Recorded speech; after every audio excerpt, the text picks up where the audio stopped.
Это мое самое большое достижение в жизни.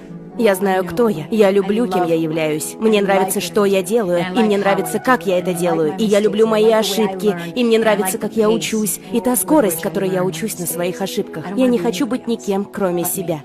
И через знание этого я хочу продолжать познавать себя. Вот и все.